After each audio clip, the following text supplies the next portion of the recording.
Buenos días, amigos televidentes, gracias por estar nuevamente en su programa Jaime Arellano de la Nación. El día de hoy, tal como lo anunciamos el día de ayer, estamos haciendo un pequeño cambio en la conducción de la manera de nuestros invitados. Todos los martes, por lo general, tenemos al doctor Francisco Aguirre Sacasa, el cual lo tendremos en el programa el día de mañana. Pero el día de hoy hemos logrado conseguir que esté con nosotros el ex embajador también de Nicaragua en Washington, el doctor Arturo Cruz, para que hagamos un análisis de la situación en Honduras. ¿Qué va a pasar en Honduras después de las declaraciones de la misión de la OEA, que lo que recomendaba era de que se hicieran nuevas elecciones, de la renuncia el que estaba conduciendo el jefe de misión de la OEA en Honduras? La reacción, la molestia que hay en muchos congresistas y senadores alrededor de la situación en Honduras, incluyendo algunos están hablando de sanciones o recortar ayuda. Vamos a hablar con él, con Arturo también, para que haga un análisis de las elecciones en Costa Rica. ¿Cuál es el significado? ¿Qué podrá salir? ¿Cuál es la importancia de las elecciones en Costa Rica? Vamos a estar hablando con él también alrededor de las relaciones de Nicaragua con los Estados Unidos, en el tercer punto. Y si nos da tiempo, vamos a tocar con él la situación que se está dando entre Venezuela y el resto de países de Latinoamérica, donde ya Venezuela ha sido declarado non grato en Perú. El presidente Maduro ha dicho que él va a ir, el presidente Maduro fue declarado non grato. El presidente Maduro dice que va a ir para allá. Pareciera que la gira al secretario de Estado de los Estados Unidos por Latinoamérica fue precisamente para lograr un consenso de una línea más dura contra Venezuela. ¿Qué irá a pasar? ¿Irá el presidente Maduro? ¿Cuál será la posición de Nicaragua en la Cumbre de las Américas alrededor de este tema? ¿Y cómo impactará eso en las relaciones con los Estados Unidos?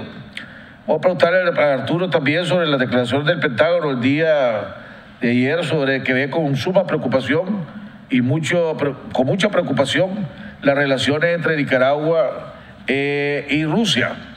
En fin, antes de entrar con él, quiero invitarlos para el día de jueves. Va a haber en el grupo de Invercasa, vamos a pedir que pongan grupo de Invercasa, del Fondo de Promoción Cultural, invita al lanzamiento del nuevo libro de Agustín Torres Lazo, Pasión por la Libertad y Valió la Pena, entre signos de interrogación, fecha 22 de febrero a las 6:30 en el edificio de Invercasa Business Center. Así que agradecemos al grupo de Invercasa, felicitamos al grupo de Invercasa, felicitamos a Agustín nuevamente por su nuevo libro. Vamos a ir a un corte comercial y regresamos con nuestro invitado, el doctor Arturo Cruz Sequeira.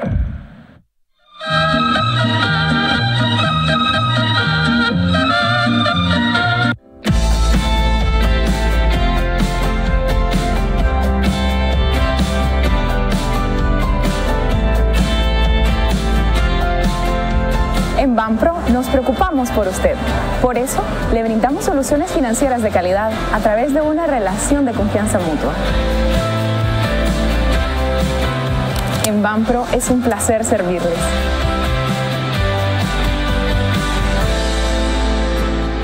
En tus cultivos jamás puede faltar el agua. Por eso, usa los sistemas de riego distribuidos por Casa MacGregor, distribuidor exclusivo de marcas reconocidas a nivel mundial.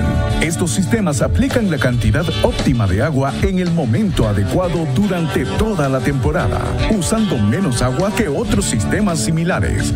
Nuestro departamento de riego te ofrece soluciones integrales en sistemas de riego por goteo, microaspersión, mini aspersión, carretes y pivotes. Contamos además con bombas accionadas con motores de combustión, eléctricos, sumergibles y turbinas verticales. Usamos tecnología de punta para optimizar los resultados y garantizar el retorno de la inversión.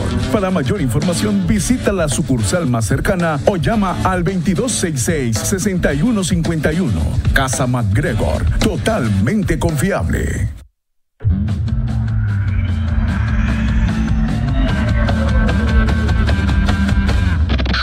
¿Quiénes somos? Somos la Universidad Cristiana Autónoma de Nicaragua, con un campus de 38 manzanas de extensión.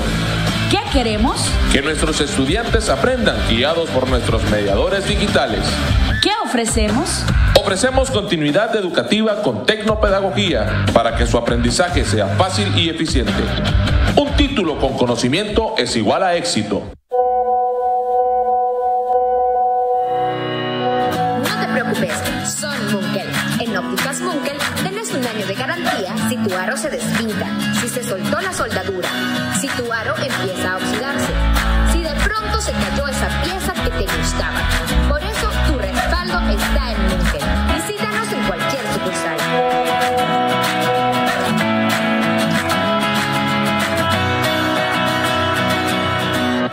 Julián, ¿te acuerdas cómo se llama la playa a la que fuimos el año pasado? Playa Jardín.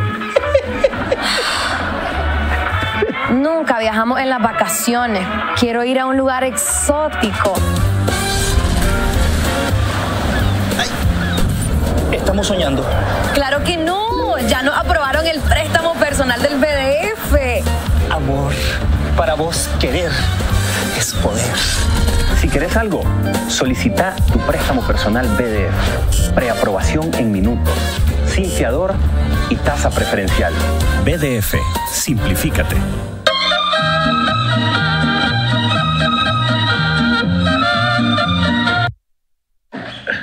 Bueno, estamos de regreso en la segunda parte de este programa. Ya está con nosotros nuestro invitado, el doctor Arturo Cruz Sequeira. Antes de entrar con él, les recuerdo a todos ustedes que este programa lo puede ver en YouTube, lo puede ver en YouTube en vivo o lo puede ver en YouTube a la hora que usted lo estime más conveniente. Lo invitamos a que se suscriba al programa yendo a nuestro canal de televisión, YouTube, Jaime Arellano en La Nación, y ahí va a haber un botón donde dice suscribirse, usted se suscribe y el día siguiente, cuando nosotros entremos al aire, automáticamente usted lo está recibiendo para entrar al aire o para verlo cuando usted lo estime más conveniente. Don Arturo, bienvenido al programa. Gusto saludarlo, amigo. El gusto es el mío. Siempre es un gran placer estar con vos, Jaime. Te agradezco haber aceptado la invitación para que toquemos, entre otros temas que no hemos tocado aquí. La situación en Honduras. Todo el mundo daba por un hecho que ya una vez que el gobierno de los Estados Unidos prácticamente y la comunidad internacional han aceptado al presidente Hernández como el presidente legítimo, ¿verdad? A pesar de que la OEA en su informe recomendaba que habían habido tantas anomalías e interrogantes que recomendaba que se volvieran a hacer las elecciones, pareciera que eso pasó por un eco, pero el expresidente Zelaya, que es el que está encabezando el grupo del candidato a la presidencia derrotado, está manteniendo activo la protesta. Dice que va a crear centenares de comandos, ¿verdad?, de protesta en todo el país y hay inestabilidad en Honduras. ¿Qué podemos esperar ahí? Mira, la situación de Honduras es verdaderamente compleja en este sentido. Independientemente de que los Estados Unidos, a través de sus mecanismos institucionales del Ejecutivo, reconocieron los resultados electorales como legítimos en Honduras, no hay duda que los Estados Unidos, como siempre hemos insistido en tu programa, Jaime, es un mundo, hay muchos Estados Unidos. Y en el Congreso hay voces muy críticas de lo que ocurrió en ese país en cuanto al tema electoral. Y la cooperación bilateral norteamericana para Honduras es de gran relevancia en términos de seguridad, en términos de cooperación económica. Y sí tenés iniciativas serias en el Senado, sobre todo, que se relacionan a los fondos para Honduras. Y en ese sentido, el senador Leahy, que es de mucha relevancia, con su equipo han introducido algunos elementos que complican esos desembolsos. Ahora bien, el problema con Honduras, sin embargo, desde el punto de vista ya más amplio, es de que no hay duda de que el manejo de la separación de los poderes, que la formalidad democrática en su esencia más íntima, digamos, no ha sido un ejemplo del país. O sea, el presidente Juan Orlando Hernández, en cierta manera, no ha mantenido, si vos querés, la forma en el tema de cómo se debe administrar una democracia representativa donde la separación de los poderes es de importancia vital. Sin embargo, independientemente de eso, ¿qué se le ha reconocido al presidente Juan Orlando Hernández? que gobierna y que ha logrado básicamente ordenar las cuentas públicas que a partir del presidente Lobo, sobre todo a partir del último año del presidente Lobo, de su propio partido, quedaron desordenadas de tal manera de que el déficit fiscal casi se acercaba a 8 puntos del producto. Y es a partir del 2013 que el presidente Hernández, con su equipo, 2014, 2015, 2016, 2017, ha venido haciendo unos ajustes de una magnitud extraordinaria.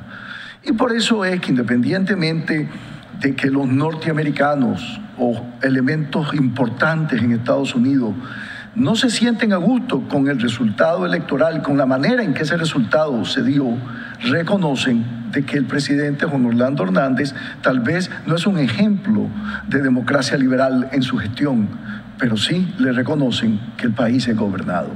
Y ese es el dilema de los Estados Unidos. Cuando ven el Triángulo Norte, cuando ven inclusive a Nicaragua, insisto, lo óptimo en función a una democracia representativa que guarda las formas, que guarda su esencia, pero que puede terminar, como es el caso de Costa Rica, en una suerte de lo que los politólogos llaman pluralismo débil, donde es tan democrático el país que nadie puede tomar una sola decisión. Pero entonces, que para los Estados Unidos el fin justifica los medios. A ver, hablemos de los diferentes... Sí, hablemos... Porque el fraude pues fue evidente, pongámoslo de esa manera. Se va el sistema por 1 hora, 2 horas, se va cuando está abajo 5 puntos y cuando regresa aparece 5 puntos arriba. Y sobre todo con el famoso estudio del profesor de Georgetown que dice que estadísticamente eso era imposible. Pero bien, el punto central es que esos son los dilemas de la política exterior de los Estados Unidos.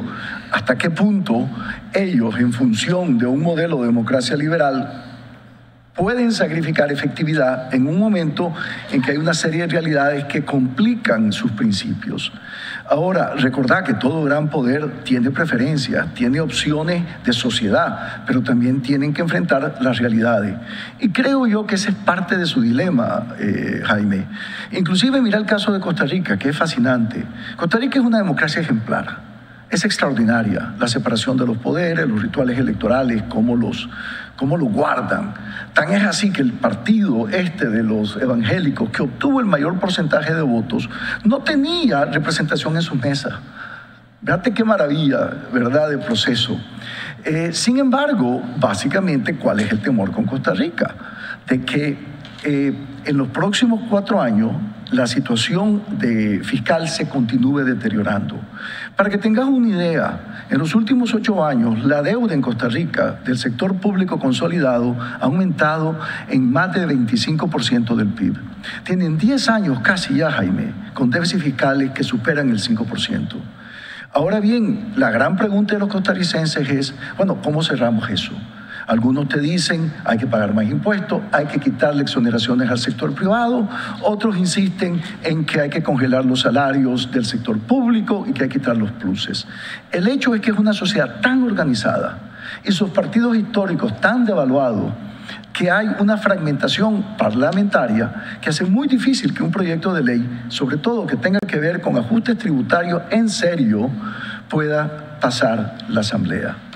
Entonces, sí, Costa Rica es un ejemplo de democracia representativa óptimo, pero cuando vos ves también las encuestas del Latinobarómetro, por ejemplo, hay un porcentaje muy alto de costarricenses que empiezan a decir de que tal vez la democracia no resuelve. No te estoy diciendo que los costarricenses van a abandonar el proyecto democrático, pero empiezan a preguntarse de su efectividad. Y entonces es una situación compleja. Ahora, Juan Orlando Hernández, independientemente de sus deficiencias, si tú quieres, democráticas, tiene una gran ventaja desde el punto de vista de Estados Unidos en cuanto a sus intereses más reales, y es que logró sacar al país de un abismo fiscal y le dio un mínimo de estabilidad y seguridad ciudadana.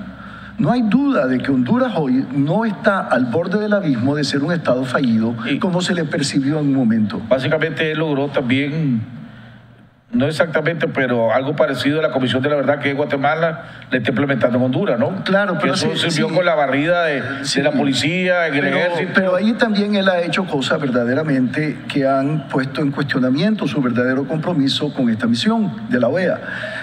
O sea, hubo un momento en que esta misión estaba cuestionando la probidad de 60 diputados, ¿verdad? Y en un momento dado, él, en un proyecto de ley muy extraño, lo agregó de que el fiscal no podía investigarlo hasta que el Tribunal de Cuentas resolviera ese tema, lo cual el Tribunal de Cuentas, todos sabemos, no resuelve nada en Honduras.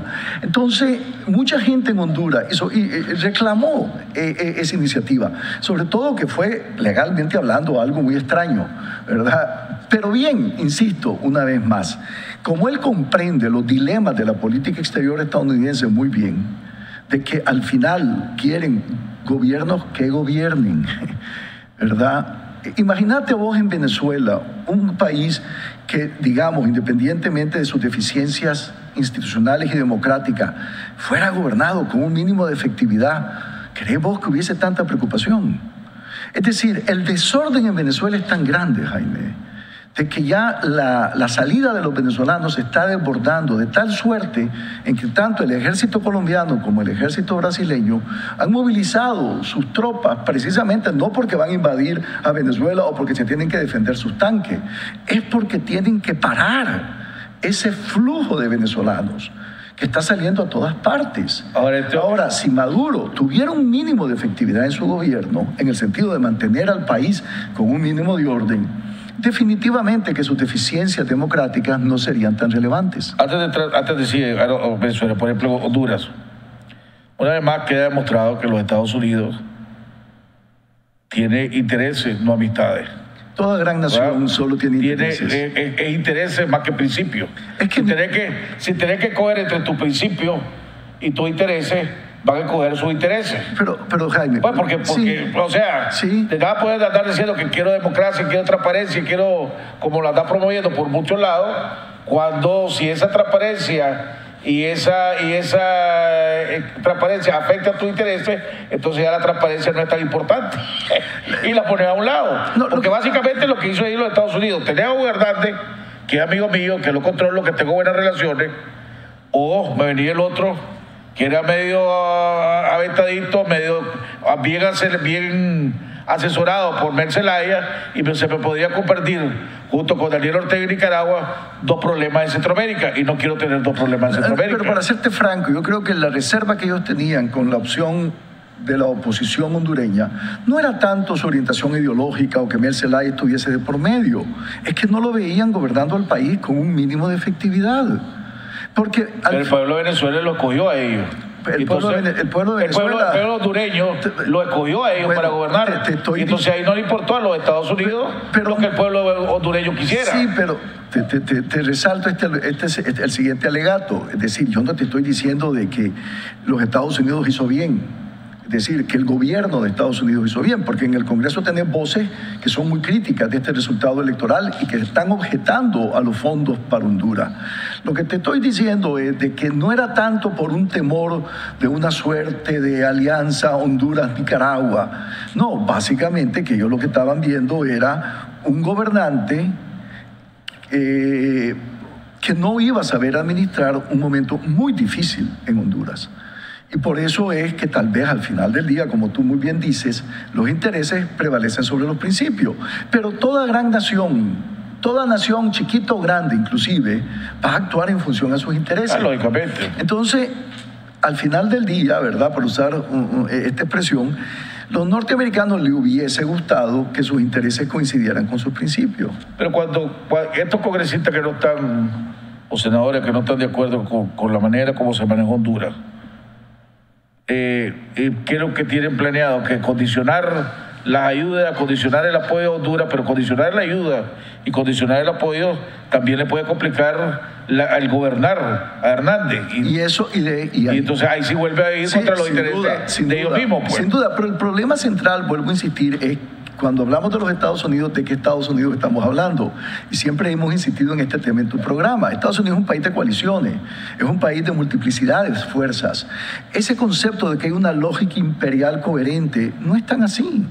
Y entre más experimentás y vivís los Estados Unidos, te das cuenta de la complejidad, que inclusive en el propio Ejecutivo hay conflictos entre las diferentes agencias. Por eso es que ellos tratan de reconciliar sus diferencias en el Ejecutivo, en el Comité ese de Interagencias, pero en el Congreso hay diferentes corrientes. Decime si hay una posición unificada, inclusive en los propios partidos. No es tan así. Sí. Y tenés una sociedad civil organizada espectacular. Hay una multiplicidad de intereses organizados en los Estados Unidos que hacen complejos los procesos. Entonces, la falta de un departamento de Estado fuerte en los Estados Unidos, esto es producto de esa consecuencia de lo que estamos viendo en Honduras, lo que estamos viendo aquí en Nicaragua, lo que estamos viendo en Latinoamérica, pues más, pongámoslo porque es lo que tengamos cerca, no veamos hacia afuera. Inclusive posiciones contra Corea del Norte, a veces veo una posición por un lado y veo otra posición por otra. Ese departamento de Estado débil, que todavía inclusive no ha llenado todas las vacantes que tienen que llenar. Por dicho está el para América Latina ya, ¿verdad? Ya, todo que la vez pasada me dijeron que no había sido propuesta todavía por el presidente. Bueno, imagínate, pero por lo menos tenemos ya un rumor de alguien que firmen. Aunque yo vi la entrevista que le hizo 60 minutos al secretario de Estado, a Tillerson, y el hombre se veía firme y fuerte, según él, pues. Por lo menos él proyecta, ¿verdad? Además, acordate que este fue el presidente ejecutivo de Exxon, o sea, que es una pequeña nación, ¿verdad? No una pequeña, es una nación mediana, si vos lo ves en términos de lo que es la empresa. Pero mira, la verdad del caso es que nunca hemos visto un Estados Unidos tan peculiar como es ahora. O sea, esto es realmente de estudio, ¿verdad? Y como tú muy bien dices, hay unas inconsistencias muy grandes. El secretario de Estado toma una iniciativa y de repente sale un tuit del presidente Trump que pone en duda esa iniciativa. Así es. Entonces, es muy, muy complicado. Te pone en duda la permanencia de él como secretario de Estado. Pero sí que todo el mundo especulaba que ya en este año el secretario de Estado era historia y que iban a poner al que actualmente se desempeña en la silla. Ahora bien, hay un tema que creo que es de gran relevancia para América Latina, y es que Tom Shannon ya no está en el Departamento de Estado. Y Tom Shannon tiene una peculiaridad, que fue el primer latinoamericanista dentro del Departamento de Estado que ocupó el tercer cargo en el edificio.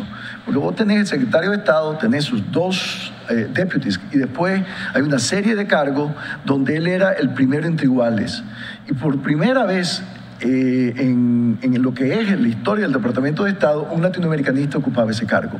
Shannon se separó ya de esa posición. Entonces estamos en una suerte, y por ejemplo John Philly en Panamá, que era otro de los grandes diplomáticos de América Latina, ya ellos se están retirando de sus cargos. ¿Cuál es la preocupación con Costa Rica? La falta de experiencia, la falta de que va a llegar, cualquiera de los dos que gane, va a ser un gobierno que no va a tener la fortaleza en el Congreso, ¿verdad? O en la Asamblea, no sé cómo se le llame en Costa Rica, ¿verdad? Y además no va a tener el peso político para poder gobernar un país tan complejo. A ver, el gran problema de Costa Rica es precisamente la fragmentación partidaria. A ver, Costa Rica por muchos años tuvo dos partidos ancla, Liberación y el PUSC.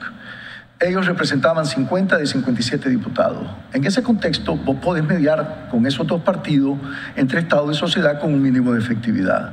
Pero ya tenemos muchos años en que esa situación no se da. Y entonces vos vas al Parlamento costarricense y encontrás una fragmentación de partidos. Inclusive, en un momento dado, no solo encontrabas fragmentación, encontrabas hasta polarización. Ahora bien, esa fragmentación continúa. Pero, sin embargo, por lo menos uno pudiera alegar que entre las cosas positivas de este resultado es que cuando sumás los diputados del PUSC, los diputados de Liberación y los diputados de la nueva fuerza de los evangélicos, son 40 de 57 diputados. Y ahí podés forjar una coalición, suponiendo que al interior del PUSC hay coherencia, suponiendo que al interior de Liberación hay coherencia, y eso permitiría empezar a manejar el tema tributario, que es lo fundamental. Entonces, al menos desde ese punto de vista, podés alegar que hay un rayo de luz en ese sentido. Ahora bien, ¿qué ha pasado en Costa Rica con sus grandes partidos? Partidos históricos de un gran prestigio, Jaime. Inclusive pudiéramos alegar que el modelo del presidente Figueres, del Figueres original, fue inspiración para el modelo del Pacto de Punto Fijo en Venezuela. En cierta manera, los adecos te recordaban a Liberación y los copellanos te recordaban al PUSC. Y entre ambos partidos había una gran coincidencia de cómo gobernar. Entonces, perdía uno, entraba el otro, y podíamos alegar que en lo esencial, la dirección del país estaba predeterminada. Y eso le daba estabilidad y claridad. Ahora, ¿por qué se devalúan estos partidos? Muchos insisten en el tema de corrupción. Hay algo de eso, pero la corrupción en Costa Rica es muy relativa, Jaime. Yo honestamente creo que estos partidos se devaluaron por una sencilla razón, porque a partir de los 80 Costa Rica pasa de una economía centrada en el Estado a una economía centrada en el mercado. Obviamente, esa transición trajo más prosperidad al país, pero también trajo más desigualdad. Y para los costarricenses, la igualdad es fundamental. Y la clase media se ha visto devaluada en este ejercicio. Y ha visto que, si bien es cierto, sus ingresos son superiores a los de sus padres y ellos están mejor, es que hay, sin embargo, hay un quintil, el quintil superior, que está mejor que nunca. Y por eso es que vos ves que Costa Rica, en términos del ingreso, tiene una distribución más desigual. No es que los pobres son los grandes perdedores, todo lo contrario, vos pudieras alegar que las transferencias del gobierno al quintil más pobre son verdaderamente notables. Donde vos sentís la gran diferencia es entre el quintil más rico y los dos quintiles intermedios, que son los sectores medio costarricenses. Hay algunos sectores que dicen que eso es lo que está pasando aquí en Nicaragua. Pero es que mira, la pobreza sí, se va luchando contra la pobreza. La desigualdad de clase se está haciendo cada vez más grande en este país. Y lo interesante en ese fenómeno... ¿Coincidimos con eso? A ver, te lo voy a poner como un fenómeno global, se ha hecho de paso. Y hay algo de eso, por supuesto que hay algo de eso. Por eso es que ya la pobreza, a medida que la sociedad se vuelve más próspera, Jaime, ya deja de ser un concepto absoluto y se vuelve relativo. Por eso es que vos ves que Chile, por ejemplo, y Costa Rica, los dos países junto con Uruguay más prósperos en América Latina, la percepción que tienen sus ciudadanos es de que cada día hay una desigualdad muy marcada en la distribución del ingreso, a pesar de que los números de la pobreza mejoran notablemente. Por eso te digo, la pobreza deja de ser un indicador absoluto de cuántas calorías consumís, por ejemplo, y se vuelve mi ingreso relativo al tuyo. Ahora, ¿cómo puede afectar la situación de ambos países, de Honduras y de Costa Rica a Nicaragua? A ver, Costa Rica... En sus relaciones bilaterales, pues, o sea, Nicaragua, el presidente Ortega mantiene una muy buena relación con el señor Hernández en Honduras. Claramente se ve que ha habido algún tipo de química entre los dos. Me imagino que eso no va a ser afectado, pero las sanciones que puede haber, la inestabilidad que pueda mantenerse en Honduras, ¿cómo irá a afectar a Nicaragua? Y por el otro lado, la inexperiencia de estas dos personas, cualquiera de los dos que gane. Aunque pudieras decir que el Partido Acción Ciudadana tiene ya una suerte de club de aprendizaje, ¿verdad? Y la verdad es que tú tienes razón, el que va a gobernar es probablemente, el que va a salir electo es el evangélico. Ahora, ¿cuál es la ventaja del evangélico desde el punto de vista de algunos costarricenses? Que básicamente su agenda es de principios y de valores. Y todo lo que tiene que ver con la cuestión económica se va a dejar, entre comillas, asesorar muy bien. Pero mi punto es que no es un tema de asesoramiento, es un tema de que el sistema político costarricense no es capaz de tomar una decisión difícil, porque sus partidos están muy devaluados, hay mucha fragmentación en el Parlamento, y aún si vos sumases a un presidente que representara a Maquiavelo, a Aristóteles, que trajera una combinación de los mejores economistas del mundo, es inconsecuente si el sistema no te deja tomar decisiones. ¿Y qué es lo que ha hecho el presidente la presidenta Chinchilla y qué ha hecho el presidente Luis Guillermo Solís? Para poder gobernar han adquirido deuda y han endeudado al país en 8 años en un equivalente de 25% del producto. Pero ¿cuál es el problema? De que ya esa fiesta de la deuda, entre comillas, para poder financiar un déficit fiscal de 5 o 6 puntos del PIB año tras año, se está agotando. ¿Por qué? Porque cada día prestar para Costa Rica no deja de ser complicado. Y están acudiendo de cara al futuro a los mercados internos, lo cual complica las cosas porque empieza a competir con el sector privado por fondos y los intereses empiezan a dispararse. Ahora, una Costa Rica que no está ordenada fiscalmente y que tiene problemas ya de desempleo, desde el punto de vista de Nicaragua, es terrible. Nuestros intereses con Costa Rica son íntimos y eso hay que reconocerlo. Después de Estados Unidos, y sobre todo ahora que la cooperación venezolana ya básicamente no existe, Costa Rica es nuestro país más relevante. Y te puedes imaginar lo que ha sido esa válvula de escape que ya no esté tan presente en nuestro escenario. Déjame hacerte una pregunta antes de que hagamos un corte y regresemos. Porque hablaba de Costa Rica y pareciera que de todos los países centroamericanos hay un desgaste de la clase política tradicional donde ha perdido credibilidad ante el pueblo, ante su respectivo pueblo. Ve, por ejemplo, en Guatemala, el candidato a la presidencia, el presidente sale independiente de medios de comunicación. Ve en El Salvador, Saca y Fune salieron de medios de comunicación. Viste el que ganó legítimamente en Honduras sale de medios de comunicación. Los dos finalistas de Costa Rica están saliendo de medios de comunicación. Si fuera del circuito tradicional. Fuera del circuito tradicional. Eso es lo que veremos aquí en Nicaragua. No. Veremos a alguien de los medios de comunicación, a un Carlos Fernando Chamorro, a un Eduardo Enrique, a un Luis Sánchez Sancho. O a un Jaime Arellano. Como alguien, o sea, fuera de la... ¿Y por qué no te mencionaste vos, Jaime? Por modestia falsa.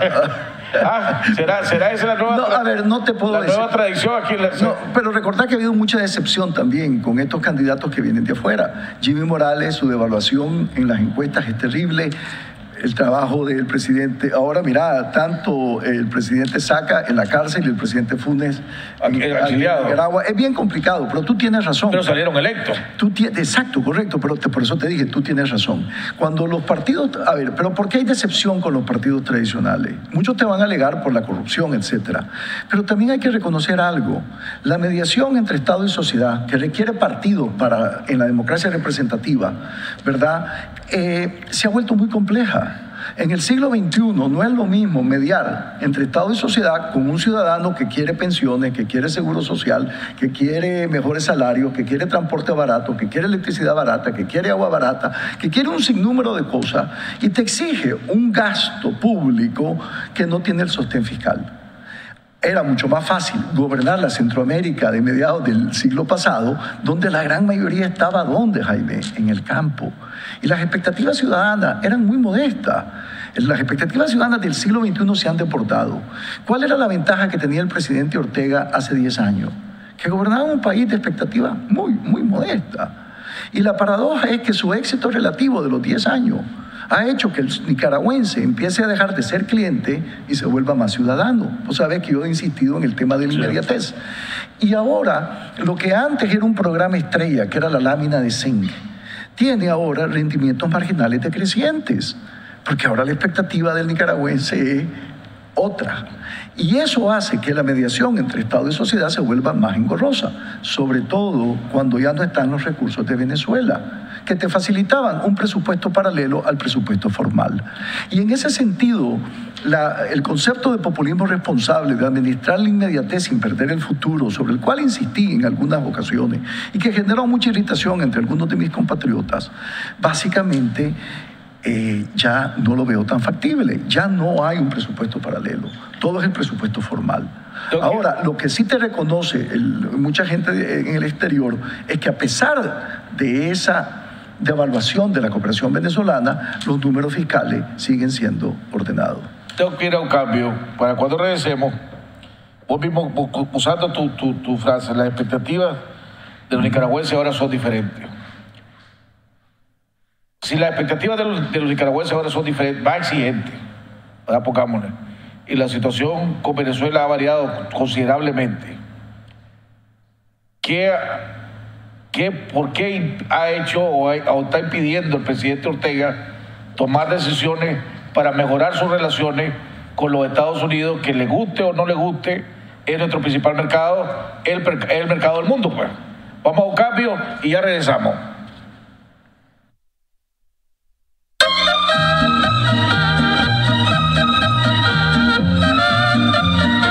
La velocidad y la furia necesita ser vivida en alta definición. Movistar TV HD te invita a unirte al fenómeno mundial de Rápidos y Furiosos 8 con HBO. Activa Movistar TV, el mejor servicio de televisión digital HD, con increíble contenido y cobertura en toda Nicaragua. Adquirilo desde $16.99 al mes y también disfrutar las mejores películas de HBO Max por solo $7.99 al mes. Movistar, elegí todo. Dedicación al servicio para salvaguardar la vida y bienes de nuestros clientes es nuestra misión. Somos expertos en vigilancia electrónica. Instalamos CCTV y oficiales de monitoreo, alarmas de detención de intruso y monitoreo las 24 horas. Instalamos alarmas de detención de incendio, control de acceso y cercas eléctricas. Sistemas Profesionales de Seguridad S.A. Responsabilidad y profesionalismo. Su mejor opción para su protección. Residencial Bolonia de Ticabús, 4 cuadras al sur, Managua. Teléfonos 2266-9778, 2266-8901. ¿Está en búsqueda de clientes para su negocio? Licas en el Exterior News, con publicación impresa y digital, será la pieza que creará confianza a sus clientes, credibilidad y deseo de comprar sus productos y servicios, con más de 150,000 lectores, más de 300,000 visitantes en nuestra página web y más de 6,000 usuarios activos en Facebook, con clasificados anuncios, publireportajes y más, promoviendo Nicaragua y destacando a los empresarios y personalidades nicaragüenses exitosas. Somos una compañía de comunicación brindándote soluciones efectivas y te asistimos con ayuda de mercadeo implementando un plan para tu negocio. Visítanos en Facebook y en nuestra página web www.nicasnews.com. Ahora mismo llámanos al 626-789. La naturaleza enseña con su ejemplo a trabajar por el bien común, a convivir en sociedad, a respetar las leyes naturales y el medio ambiente. Cada miembro de esta comunidad tiene una misión específica: recolectar alimentos, cuidar a los recién nacidos y dar protección al panal contra toda amenaza.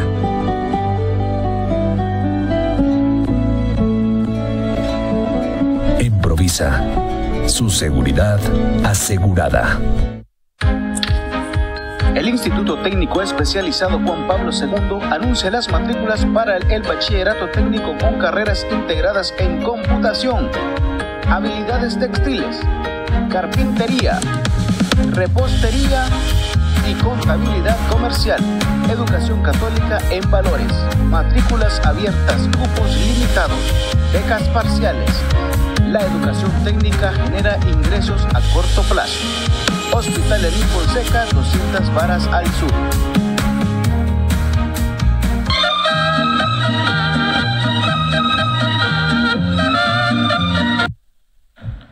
Bueno, excelente, estamos de regreso en la tercera parte de nuestro programa con nuestro invitado, el doctor Arturo Cruz, catedrático del ICAE, ex embajador de Nicaragua en Washington. Arturo, entrando ya al tema de Nicaragua, ¿verdad? Vos decías las expectativas que había aquí en Nicaragua vos fuiste el primero, vos fuiste el que hiciste el primero en hacer el análisis de la diferencia entre la inmediatez, ¿verdad? Y el futuro, decías vos, y por eso era clave la ayuda venezolana para que el presidente Ortega volviera al poder, porque él estaba ayudando a resolver la inmediatez, mientras que otros países le estaban ofreciendo el futuro, y el futuro no era tan valorado para el NICA. Ahora que las expectativas han cambiado, el país ha venido creciendo a un ritmo constante, pongámosle 4,5%, 5%, ¿verdad? Hemos sido de los pocos países que han crecido, etcétera. Ya la expectativa, ahora ya estamos hablando de los nicaragüenses, ok, ya no queremos sobre el 4,5%, 5%, queremos el 8%. No, y además de eso, que las expectativas empiezan a ser mayores desde el punto de vista material, pero la gente empieza a decir, también queremos un modelo político más incluyente, más transparente, más representativo. Por eso es que yo insistía en un momento dado en tu programa, cuando dije, ya para el presidente Ortega, de cara al futuro, no va a ser suficiente ser efectivo. Va a tener que tener, aunque sea cortesías, con la legalidad y la legitimidad. Y obviamente esos son componentes centrales de toda autoridad, que en el contexto nuestro, en un momento dado, podías decir que no eran tan relevantes, mientras fueras efectivo. Ahora bien, no hay duda de que la efectividad se ve disminuida precisamente porque hay menos recursos y más expectativa. Entonces, legalidad, legitimidad se vuelven componentes centrales de tu autoridad de cara al futuro. Ahora... Vos que trabajaste con él cuando fuiste embajador y por lo tanto tenías, y además en tiempos difíciles, tuviste la oportunidad de platicar con él, de hablar con él, sí, en muchas de discutir ocasiones, con él en varias ocasiones, ¿verdad? Porque hay embajadores que los nombran y también hablan una o dos veces con el presidente, pero vos fuiste embajador en Washington, que es la capital clave del mundo para cualquier país. Todo el mundo el que ha hablado con él dice que el presidente Ortega es una persona muy inteligente, con un enorme olfato político, otros lo que brillante dicen otros. ¿Por qué a sabiendas de que las condiciones tan adversas, pongámosle? Antes decía, cuando él empezó a gobernar, era un avión que venía viento a favor, que tuviera las alas enchupadas. Sí, esa fue la metáfora que utilicé en la conferencia de AmCham. Esa fue la conferencia. En el 2011 básicamente dije de que obviamente teníamos la ventaja de los vientos detrás de nosotros. Okay. Ahora los vientos hasta cierto punto van en contra de nosotros. De acuerdo también, me acuerdo que en esa vos dijiste, el presidente Ortega puede pasar a la historia como un gran estadista, ¿verdad? Como el mejor presidente, como un gran estadista. Uno de los grandes presidentes. Un presidente transformador, inclusive usa esa expresión. O puede caer en la tragedia de la historia nicaragüense de los temas de los crisis de sucesión, que obviamente la gran pregunta en América Latina, pero sobre todo en nuestra historia, es ¿cuándo me voy? Saberse ir, no es tanto cómo gobernás. Porque si vos agarrás el récord de los Somoza, en algunos aspectos fue ejemplar, pero ese es un récord del que no se habla, aunque ahora lo empezamos a tomar en cuenta. Pero lo que te quiero decir es que ¿qué recordamos del régimen de los Somoza? Su salida. No recordamos cómo gobernó.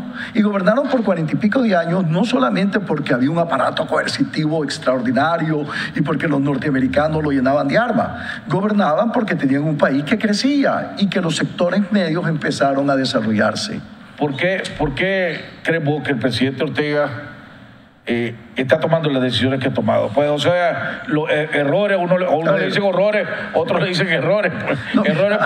Errores políticos. Mi experiencia. Lo de Roberto Rivas, por ejemplo, lo de la reforma a la ley electoral de Roberto Rivas, la falta de voluntad de transparentar los procesos electorales en este país, a pesar de que no tiene contrincante fuerte en Nicaragua. Inclusive cuando vos ves, yo sé que mucha gente cuestiona las encuestas y está bien que las cuestionen, pero quiero decir que hay que cuestionar a todas las encuestas, porque todas coinciden.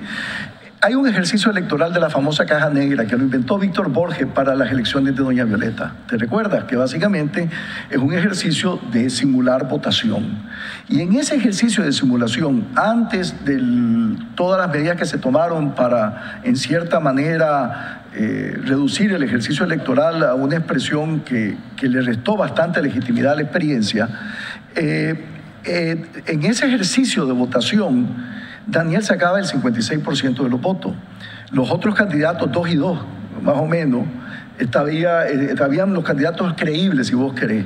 Pero ya había un 40%, Jaime, de que básicamente dejaba la papeleta en blanco o escribía un insulto o algo. ¿Qué te quiero decir con eso? Que obviamente ahí están los que no votan, pero también están ese potencial de mercado para una posición que tenga cara. Porque Nicaragua es un país todavía de personas, no de programas. Eso es lo que hay que entender. Este es un país todavía donde la sociedad tradicional no deja de ser fuerte, a pesar de los cambios que hemos tenido. Y la sociedad tradicional todo lo personaliza. Entonces necesitamos una cara para... Ahora, ¿qué es lo que yo creo, Jaime? Sin embargo, que al final de toda esta bulla en Washington, etcétera, etcétera, y de lo que dicen uno, de los que dicen otro, yo creo que el juego estratégico de Washington, y ahí creo que hay coincidencia entre el Ejecutivo y el Congreso, pasa por la OEA y las elecciones del 2021. Y eso no quiere decir que no van a tomar medidas de alguna forma u otra en los próximos años, pero esa es su apuesta estratégica. Y creo que no hay nadie que más quiera un aterrizaje suave en Nicaragua que los propios norteamericanos. ¿Y qué quiero decir con un aterrizaje suave? Un ejercicio electoral que goce de un mínimo de legitimidad adentro y afuera. Y que si en ese ejercicio gana o Daniel o gana Rosario y el proceso es creíble, simple y sencillamente la posición de los Estados Unidos va a ser ganó. Porque lo que no quieren es un país inestable, Jaime. ¿Qué es lo que tenemos que entender? Para los Estados Unidos hay un premium en la estabilidad. Más que nunca, sobre todo después de la primavera árabe. Ponete a pensar lo que ha sido esa experiencia, sobre todo en el tema sirio, y los refugiados que han tenido que entrar en Europa. Ahora bien, podías decir lo que querás del régimen sirio, pero previo a todo su desorden, era un régimen que gobernaba. Según el ex embajador Aguirre Sacasa, según los que han ido a Washington y han regresado,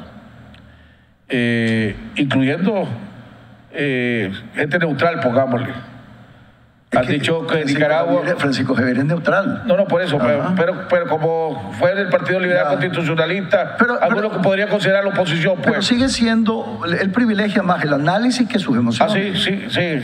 Pero dicen, Nicaragua, el presidente Ortega no tiene amigos en Washington. Es cierto, no tiene amigos. Pero si no tiene amigos, pero también... Y la situación de Venezuela caótica. Sí.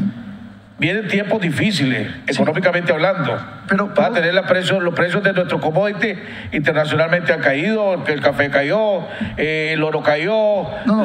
Tenés toda la razón. Pero tener un tratado de libre comercio con los Estados Unidos que puede ser revisado. Pero que además no estamos listos para la segunda etapa. Y Nicaragua iba a pedir enmienda, lo cual ya ni siquiera lo van a pedir. Pues, porque ojalá que ni siquiera nos vuelvan a ver en este tema, ¿verdad? Pero eso por lo menos, mira cómo he llegado yo, mira la modestia de mis expectativas.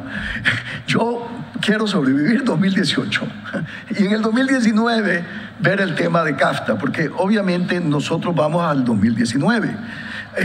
Pero tienes toda la razón, es una situación muy compleja. Lo que ocurre es que lo que más le temen, sin embargo, los Estados Unidos en Nicaragua, a pesar de todo, como en cualquier otro país, es un vacío de autoridad, más que el tema democrático.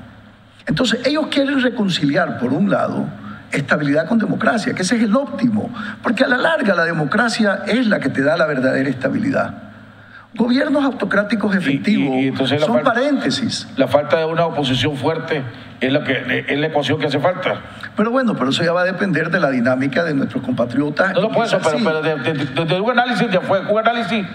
O sea, si vos que queda... Eso es lo que te dicen, exactamente, Jaime. O sea, en Nicaragua, el gran vacío que hay ahorita es una oposición fuerte. Y te voy a decir otra cosa que es interesante. Es cierto que no tiene amigos Daniel Ortega en Washington, pero sus contrincantes lo respetan.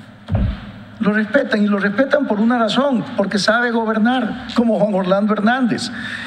Es una paradoja interesantísima la que vos ves, porque te hablan con cierta admiración. Ahora, cuando sí sabe gobernar, te lo pongo de esta forma. O sea, cuando un país... Cuando vos ves cuando vos ves declaraciones de la misma embajadora de los Estados Unidos, que dice que ve con mucha preocupación el deterioro de la institucionalidad en Nicaragua, que las leyes en este país no son implementadas de una manera igual para todo el mundo, ¿verdad? Que el sistema judicial no se aplica para todo el mundo.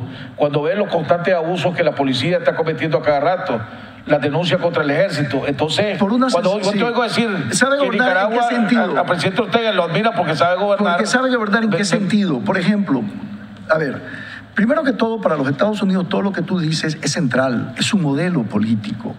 Ellos no, es como si la Unión Soviética en un momento dado hubiera dicho que el comunismo es malo. Nunca van a poder decir eso, y mucho menos los Estados Unidos con su democracia representativa liberal, que es en el modelo que nosotros creemos y que es propio de sociedades modernas y que es lo que te da la verdadera estabilidad en el largo plazo, porque te permite sucesiones ordenadas en un marco institucional. Y yo, en ese contexto, no puedo dejar de estar con la opción de la modernidad. Pero por otro lado, tomando en cuenta nuestras circunstancias históricas, el país, en cierta manera, camina con todas esas terribles deficiencias. Y eso es lo que estoy queriéndote decir. En un contexto de región muy complejo. Entonces, ¿qué dicen ellos? Para darte un ejemplo, ¿cuántos niños menores de 18 años han llegado a la frontera de Texas de manera ilegal de Nicaragua. Resulta que nosotros, desde el punto de vista estadística, somos insignificantes. Sí. Entonces, ese es un criterio para ello. El índice de criminalidad, pues si se cree o no se cree, nosotros tenemos el más bajo de Centroamérica. Ese es otro indicador de gobernabilidad. ¿Quién está creciendo con estabilidad macroeconómica? Bueno, Nicaragua. ¿Quién ha electrificado al país de manera acelerada en los últimos años? Nicaragua. La matriz energética se ha venido modificando. Te estoy dando pequeños ejemplos que ellos toman con mucha seriedad, lo que no quiere decir de que están devaluando todo lo que tú dices, porque inclusive creen que eso es central para el aterrizaje suave, porque el gobierno efectivo que no maneja su sucesión es un gobierno que va a perder todo lo que logró durante el tiempo que fue efectivo, porque las crisis de sucesiones son tan mayúsculas que borran todos sus logros. Y por eso es que es importante hablar de estos temas. Y por eso es que yo creo que la misión de la OEA, con todas sus deficiencias y todas sus complicaciones, de cara al 2021, es un ejercicio vital. Porque si no, vamos a entrar en una situación muy difícil, sobre todo lo que, tomando en cuenta un último punto que te hago. A partir del próximo año, el presidente Trump se empieza a reelegir. ¿Y qué significa eso? Que los 29 votos electorales de la Florida son de importancia vital. ¿Cuáles son sus prioridades? Obviamente, Cuba, Venezuela, y el agregado va a ser Nicaragua. No hay duda alguna. Y entramos al 116 Congreso con una posible correlación de fuerza diferente en la Comisión de Relaciones Exteriores. Y eso significa que tal vez para entonces, si el MICA Act no es aprobado este año, que yo tengo mis reservas siempre, como te las he explicado, con lo que no estoy diciendo que no es posible, entonces, en vez de surgir en la Cámara, como surgió en el 114, en el 115 Congreso, probablemente va a surgir del Senado. Ahora bien, ¿qué está diciendo muchos en el Senado en este momento? Que tal vez, de cara al futuro, para el 116 Congreso, hay que redactar un nuevo proyecto de ley que no solo incluya a Nicaragua, pero que incluya el Triángulo Norte. Dicen que hay sectores, Nica, que están pidiendo a Washington o a los Estados Unidos que si quiere ponerle presión al gobierno del presidente Ortega, está bien que le ponga presión, pero que no lo hagan a través del NICA Act, sino que lo hagan a través del Magnitsky Law o de la Morgan. Sí, pero el Magnitsky es el instrumento más viable. Que eso hace que se le ponga presión al presidente Ortega y haya menos daños colaterales. ¿Tiene lógica? Sí, obviamente, parte de la razón por qué se elaboró el Magnitsky International Act es que precisamente una de las grandes paradojas cuando utilizas sanciones es que golpeas al país. Y muchas veces sus élites, que es a las que querés golpear, no salen perjudicadas del todo. Entonces, en gran medida es la sanción individual versus la sanción al país. Y no hay duda de que el Magnitsky Act, que originalmente se aplicó a Rusia, tuvo un enorme impacto en las élites rusas. Y entonces, eso que aplicó exclusivamente a Rusia en el 2012 y los años posteriores, le llevó al senador Cardin, que era el ranking hasta que Menéndez regresó, a idear la idea de algo para el mundo entero. Y finalmente ese proyecto pasó por consentimiento unánime en el Senado, ¿verdad? Y lo firmó como ley el presidente Obama al final de su periodo. Y por eso es que vos viste que el año pasado, a mediados del año, no había nadie en esa lista. Sin embargo, ya viste que en diciembre, porque son 2 informes formales que salen en la Gaceta de los Estados Unidos, ya agregaron algunos nombres. Pero recordá que es el mundo entero, por eso te dije en tu programa, cada país tiene una suerte de cuota, ¿verdad? Esa ilusión de muchos de nuestros compatriotas que va a haber una docena de nicaragüenses, es una ilusión, es una fantasía. Obviamente, y es mucho más complejo el ejercicio, sobre todo porque no solamente es el Departamento de Estado el que participa en ese ejercicio o el Congreso, participa, y esto es muy importante de entenderlo, Jaime, participa Tesoro y después participa el Departamento de Justicia. Una última pregunta en los últimos 2 minutos que nos quedan. La Cumbre de las Américas. No va a ir Venezuela, no se le va a permitir la llegada de Venezuela, Maduro dice que va a llegar. Si Nicaragua asume una posición de defender a su brother, a su hermano, a su socio, que ha sido Venezuela, su aliado, y toma una posición bastante fuerte, ¿verdad? Eso no le conviene, es peligroso. Inclusive sí. Se habla, la vez pasada estaba oyendo que que no sé cómo lo hará, pues, que Nicaragua le cede la silla a Venezuela para que hable. Brevemente, es un irritante muy grande para los norteamericanos, sin duda alguna, pero también reconocen que hay un compromiso de más de $4.000 millones. Lo que los norteamericanos no entienden es una relación con Rusia demasiado íntima que es gratuita, porque ¿dónde está lo tangible de la cooperación rusa? Entonces, al menos en el caso de Venezuela, vos podés alegar que hay realidades que teníamos que ser consecuentes con ellas, y sobre todo si el precio del petróleo se empieza a recuperar y los venezolanos se vuelven un poco más sensatos en la administración del disparate que han tenido.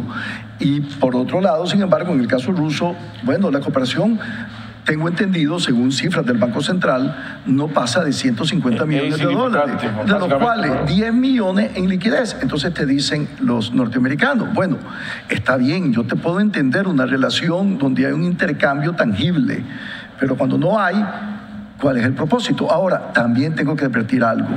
Creo yo, cuando voy a Washington, la sensación que yo tengo es que también los rusos exageran su presencia en Nicaragua, porque es una ventaja que según ellos sacan en el gran juego. Lo que no podemos permitir los nicaragüenses y nuestro gobierno es que nos estén usando. Bueno, hemos llegado al final del programa. Le agradecemos al doctor Arturo Cruz Sequeira. Nos vemos el día de mañana, donde estaremos platicando con el doctor Francisco Aguirre Sacasa. Nos vemos mañana en otro interesante programa aquí, Jaime Arellano de la Nación.